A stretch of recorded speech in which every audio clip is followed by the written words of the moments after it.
Kaarel Kruuse, nüüd ma ei näe seal hästi seda silti, Vana Kolga tsiklihall ja Vana Kolgast on ka Fred Öpik ning veel on motokoori dirigent Kalev Lindal siin protokollis, nii et kui Kalev on ka kuskil siin lähedal, palun tule võistlema. Ja Madis Järv motokoorist on ja Torpati tsikliklubist.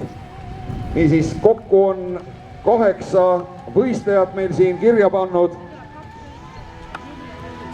Ja me teeme nende sõitudega nii, et tuleb 2 aegustussõitu, 4 masinat ja 4 masinat. Ja pärast need tõstmisasjad on siis juba eraldi. Räägi teile väikse loo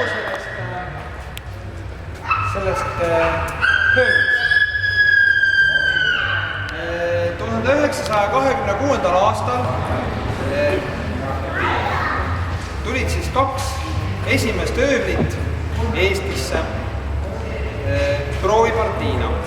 Kõigepealt siis üks läks kuskil siia Lõuna-Eesti kanti ja üks oli kuskil Põhja-Eestis.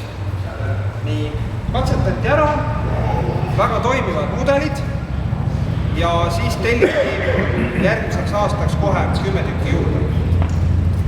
Rootslane leidis, et selle tootmine seal pole niiviisi mõeldav, et hakata siia tooma neid ja otsustati, et tehas luuakse Eestisse. Ja loodigi siis selline tehas nagu aktsiaseltsi Ilmarine, mis hakkas töötma siis Bitbargeni teevööl. Järjest hiljem neid muidugi modifitseeriti, esimesed olidki sellised hästi labased, polnud nendel katus, polnud tulesid, kõik oli hästi lihtne. Hiljemalt tulid siis juurde, tehti juba mingid katusealused, varjused peale, tekkisid ka tuled. Nii et nii need asjad nagu modifitseeriti järjest edasi. Lugu siis Maanteemuuseumist, et meie soov oli tegelikult saada selline masin ammu juba, aga paraku tundus olevat see võimatu. Sellist asja nagu rohkem ei olnud nagu säilinud. Ja siis tellisime endale nagu võimalust, äkki me saame endale replikana. Ehk siis tehakse täiesti järgi samasugune, ainult siis tänapäeva mootoriga. Et saaks nagu näidata sellist masina. Aga õnneks Tallinnas selline firma, kes selle töö üles võttis, Great Service, seal olid sellised tublid restauraatorid, kes nägid, et asi ei olegi nii väga võimatu. See reaalselt on kokku pandud 3 või 4 erinevast ööblist üks tervik. Kas see mootorgi reaalselt ööli peal kunagi töötanud on, ei tea, aga reaalselt Bitbargenil oli Fortson mootor ja kas ta oli enne traktor, see ei ole tähtis, tervikuna on ta praegu ikkagi originaal. Jupid leiti siis mitmest erinevast suisa riigist, Eestist, Soomest ja vist Rootsist ka. No ja Ameerikast ka. Tänu sellele, et tegemist on Fortson mootoriga, on täna päevani võimalik Ameerikast tellida erinevaid varuosi. Täpselt need samad, mida ma koolest oli näitan teile.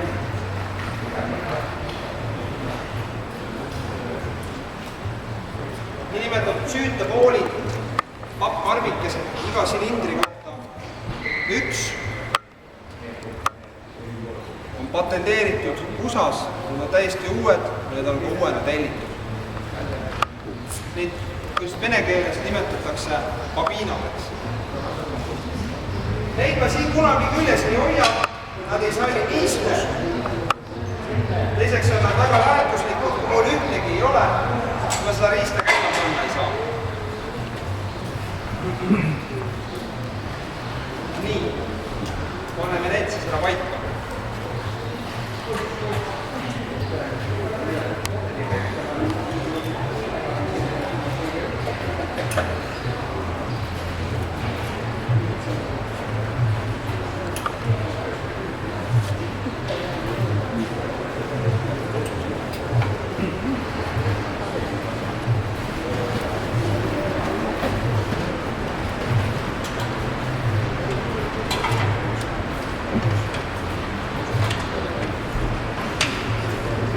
masinast veel.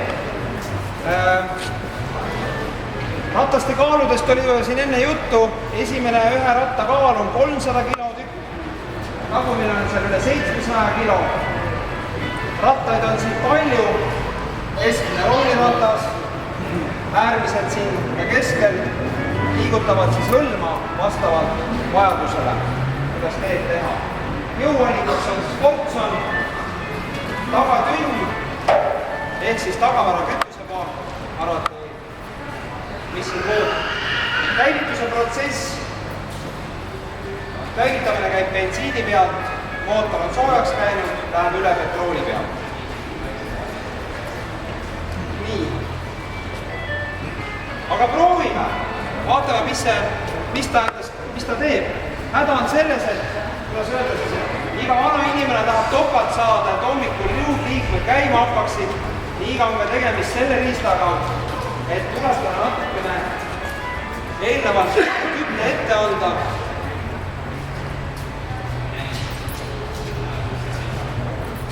Ongi mul siukene riistapuu süstale pisitanud toru, millega ma saan siis talle selle kütuse õigesse kohta suunata.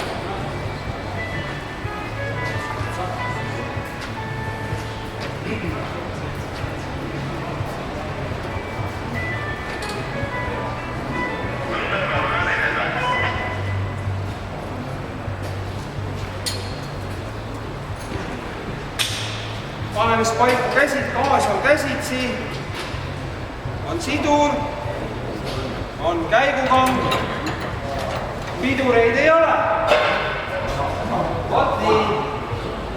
Ja ometigi on antud välja riiklik number, kuidas saab olla, et pidureid ei ole. Aga sellest lastakse hõlm alla, lastakse saak maha, ongi pidur. Et kiiruseks oli tal lõppkiirus oli 11 kilomeetrit tunnis ja väidetavalt sai sellega ära hööveldada 1 tunniga 7 kilomeetrit teed. Hilisematel mudelitel pandi juba topeltpandi esirattad tehti laiemaks, sest tegelikult see kitsast ja kipub läbi panna. Juba nii raske. Nii.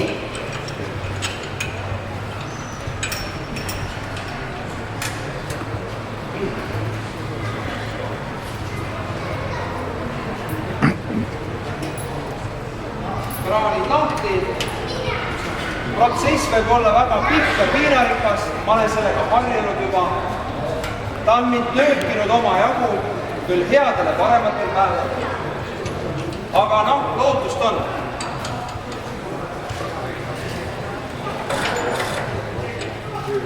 Käivitus käib siis jah jalaga, et vänt siit reaalselt keerata seda võimalik ei ole. Jalast peab ta käima minema.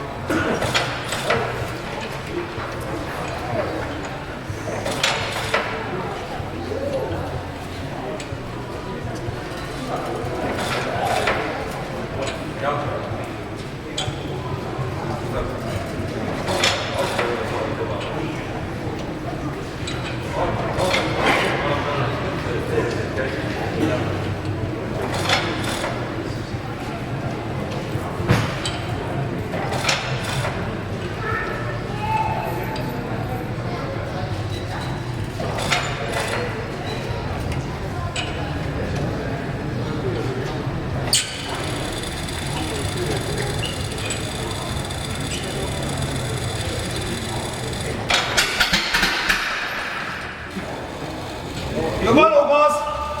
Meelita, lubada midagi.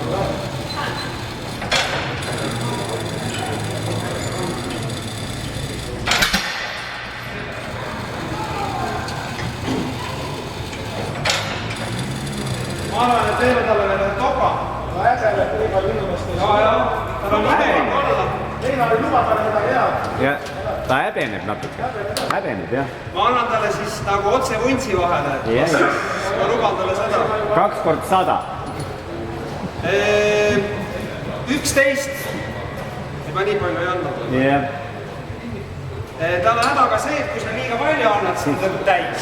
Tõmbab, jaa, maani täis. Siis annab vastu magu, nii et matsub. eetriga saad selle vändaga vastu magu. Ta plahvatab nii.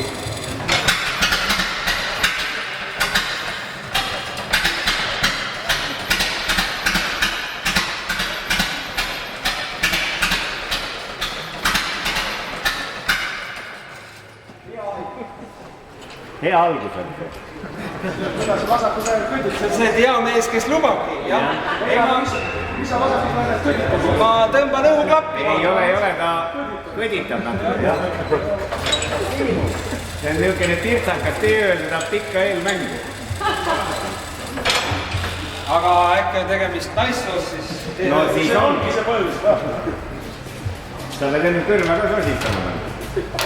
Ma käisin tegelikult, ma täna silitamas käinud ei ole. No võt hooletusse, ma teid näinud. Ja mul ei ole aega olnud täna, et ma nagu silitasin teda eile. Noh. Arva. Ja nüüd ei tea, miks käima ei lähe. Keegi võõras on juures käid juba vaiku. Kuule jah, keegi on käinud äkki kuradi... Käe karterisse. Jah, käe kapoti vahel ajal.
Töö läheb nagu tasakaaluks.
Jah.